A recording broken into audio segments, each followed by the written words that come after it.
is up, world? You are in tune to the Cowboys Global Cast here at the FFSN Network. We are DC4L. Of course, we are Dallas Cowboys for life. And you are chilling with your main man, Mod. Definitely wanted to recap the draft for you guys. This is our recap draft show. There was a lot of action. There was a lot of action in this NFL draft. First round, we took defensive tackle from Michigan, Molly Smith, 6'3", 323 defensive tackle. Real space eater. Definitely a guy who's going to look like he's going to take the some pressure off of our linebackers, and which is why we've been able to get a Demarion Overshown and some of the linebackers that we've got as undrafted free agents, which we'll talk about later. Second round, pick 58, we got Luke Schoonemaker, 6'6", 250-pound tight end out of the University of Michigan. A lot of people felt like this was a pick that we kind of reached on and we took too early. But he was the top 7 tight end. And of course, if we're going to look like, it looks like that we're going to run a lot of 23 formation, which is two tight ends, sometimes 3, or a lot of 12 formation with a number of tight ends inside of there. You got to have some good tight ends. You got to have some tight ends that are willing to block and some tight ends who can get up the seam. And that's really what you want. And that's kind of what you get with Luke Schoonemaker. He was a top 10 tight end. Like I said, he was probably number 7 on that list. And round number 3, we got Demarion Overshown, linebacker from Texas. Of course, you know I'm a lifetime Longhorn, and definitely really familiar with Demarion himself. Demarion 6'3", 223. Definitely can attack with reckless abandon. He's a guy who can fly, who definitely, if you start running him on stunts and you got somebody like Mozzie and Hankins taking up space in there where, they're occupying 1 or 2 blocks, hey, this guy you can sit on a stunt. He's going to get to your quarterback. Then we have Valami Feheko, 6'4", 276 pounds. This guy here is out of San Jose State. Was a conference player, defensive player of the year for 2 years. Yes, if the name sounds familiar, he is Ken Simi. I think they're cousins. He's also Ken Vita Vea from the defensive tackle from the Tampa Bay Buccaneers. And I'm going to tell you, that pedigree, that Samoan pedigree, when you put them in this game of football, I'm telling you, man, they eat it up. They're really, really good players. And the Fielko family in general are really, really good players. How do we know that? They got 3 brothers that play professional football, including Simi. Definitely he was one of our picks in the 4th round at pick 129. The guy's got fast hands and fast feet. And, he played defensive end in college. He's gonna play defensive tackle in the pros for us, and I can see him getting off the ball. He has pass rush ability from that defensive tackle position. That's why I think that's a really good pick. And if you see the theme, the Cowboys were just interested in stopping the run. Dan Quinn just literally said, "Give me the draft phone. I'm gonna take care of this." Will McClay, Jimmy, Jerry, Steven, y'all get out the way. Just give me the phone. I'm taking care of this. And basically, that's what it did. We look like we have what we need in place to stop the run. This is already an effective pass rushing defense, probably top 5 total defense in the league. So you add these pieces, and it just seems like that you have, a different machine, a different monster, more efficient monster coming at you. Because if we can make you one-dimensional, Katie bar the door. Then in the 6th round, we picked up Eric Scott Jr., cornerback from Southern Miss. Eric is 6'2", 202 pounds. He actually hurt his quad, strained the quad running the 40, so you don't really have a 40 time on him. All we know, you can see in some of the film that, he can go get it and get to the house with it, but what we know of him is that he's a team guy. He's a locker room guy, and his length and his size make him a Dan Quinn guy. Then I think here's the most interesting and most celebrated pick that we have. Deuce Vaughn, 5'6" running back from Kansas State. We picked him at pick number 212, sixth round. He's a three-time All-American, a freshman All-American, and then sophomore and a junior All-American. So in 2020 and 2021, he was All-American. And last year he had the most total yards from scrimmage from any running back, 1,900 and some odd yards. And of course, we know that his dad works as a scout for the Dallas Cowboys. He earned this, man. This was a merit pick. He's definitely a guy who plays bigger than his size. Darren Sproles kind of guy. You know how Darren Sproles gave the Cowboys fits. He's so small that he can hide behind the pads, and once you see him, it's too late. You can use him on plays that we wanted to use Kavontae Turpin in, but I think he'll be more efficient, and then we don't have to have CeeDee Lamb coming around on end arounds like that again, or we can line him up in the backfield and use him in misdirection plays. It's definitely a good thing to have him on the team. I think he's a piece. We'll be able to use him. And then last but not least, you had Jalen Brooks, wide receiver out of South Carolina, 6'2", 205. Man, I looked at some of his film, and I'll say this. The first thing that I said is that, and I'm not going to go through my whole list, but I'm going to tell you, Jalen Tolbert, a third-round pick wide receiver, is going to get some tick, right?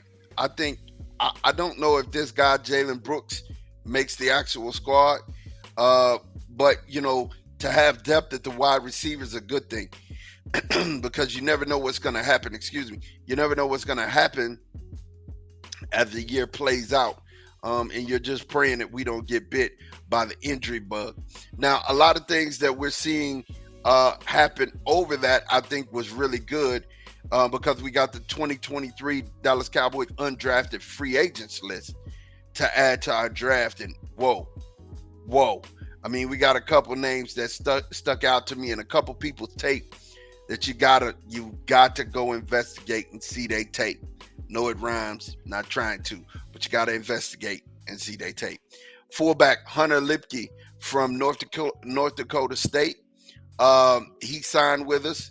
He is the second coming of Moose Johnson.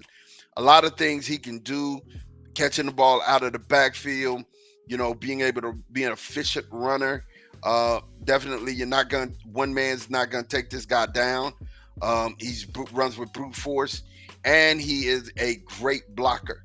Right, so you can use him in the run, and he's gonna, be efficient as a blocker. It's sort of how we use Connor McGovern. We use Connor McGovern in that fullback piece, and now we have a real fullback to do that. I think he makes the team. I think Hunter Lipke makes the team. We also got Tyrus Wheat. Outside linebacker from Mississippi State. Here's another guy whose film kind of is impressive, right? We signed him for $20,000. He got a $20,000 signing bonus, 185 salary guarantee, which is kind of the league minimum. Another fan favorite here, and a favorite of mine is Isaiah Land from Florida A&M, defensive end. Another guy who's lean. He runs around 6'3", 220, 215 in that range.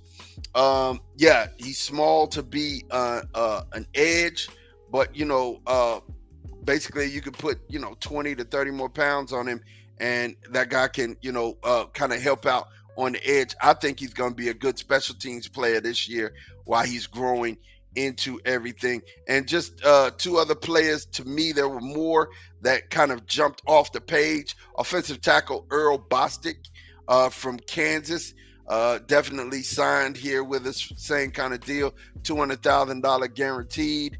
And And the last one would be that I saw that really kind of gave me like, whoa, look at this guy. Darrell Johnson.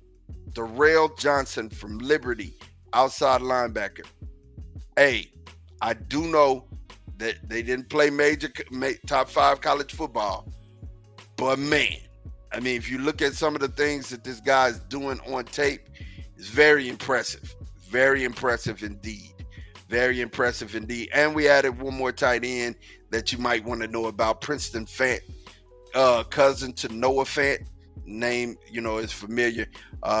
Tristan Fant is a tight end that played at Tennessee. Definitely has some pro pedigree, and he has some skill. He can get up and down the field. He can get into the seam, and he can make some things happen. Now, of course, I admire. I just ask all you guys to make sure that you go check out some of the film on these guys. I'm telling you, you'll be impressed with some of these Keep in mind, Peyton Hendershot. Peyton Hendershot was an undrafted free agent just last year. I don't really have to keep going back, but I mean, you can find value in these undrafted free agents, and I think we hit loot with Hunter Lipke. Hunter Lipke, I think we hit loot with. I mean, that's a surefire, can't miss pick to me, right? So here's our draft haul. I rate this draft haul a C plus, B minus in that 8, because you have to kind of put Brandon Cooks and Gilmore in this draft haul, because we use 5th round draft picks to actually get those guys and to make them a part of the team. I am excited and ecstatic. I wish fall camp was starting and we could get to going, but we got some time, and hopefully the team will be able to gel while they're in mini camp. Be able to break out of mini camp and continue to train, get to know one another, start to gel, add 18.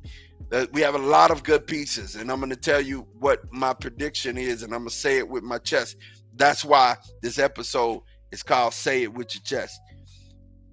I have 2 things that I need you to understand. 2 things. This defense got better, and because the defense got better, I expect this defense to hold opponents to 17 points a game. Easy. 17 to 18 points a game, which is around what we did last year. I'm just saying we're probably going to pull it down a point, being that we didn't lose anybody. And we added to what we had, and we fortified spots that we previously had a hole in. Gilmore taking over for Brown. Diggs is still over on the other side. I'm just telling you, throw on who you throwing at. If you decide you want to throw at Diggs, it may be going back the other way. You decide you want to throw at Gilmore, it's probably going back the other way. If you decide you want to throw at our slot cornerback, Deron Bland is still there, and Jordan Lewis, who do you want to throw at? You want to take the risk of either one of them jumping the route? And then if you think, okay, well, we'll take advantage of their safeties, you have Curse back there, you have Wilson back there, you got Hooker back there. Who do you want to take advantage of in that? Who do you have a mismatch on in that? You really don't. You really don't. And I mean, if we get in the big nickel where we're walking down Wilson and we're bringing a stunt from Overshown, what are you gonna do? What are you gonna do? So again, I say that the defense, I'm saying it with my chest, the defense is gonna go about 17, 18 points a game, 17.5, 18 points a game. Then the offense scored 27 points a game last year with Dak having only one wide receiver. I put us up a point more, 28. So, definitely a way too early prediction for record. I'm going to say 12-5, but I'm saying it with my chest, though. I'm saying it with my chest. I believe it. Barring injury, is a 12-5 team, 13-4. Definitely looking in the face. I really think this defense is going to be hard to beat. You're also going to get MVP votes defensively from Micah, and you're going to get MVP votes offensively from Dakota. I said it here first. I said it with my chest. I meant it. I thank you guys for hanging out with me at We Are DC4L. That's We Are Dallas Cowboys for Life here at the Cowboys Global cast on the FFSN network. Please make sure that you rock with me. We got some more stuff and information that we gonna bring your way. I appreciate you guys for just checking this pod out. I'm out of here. Peace.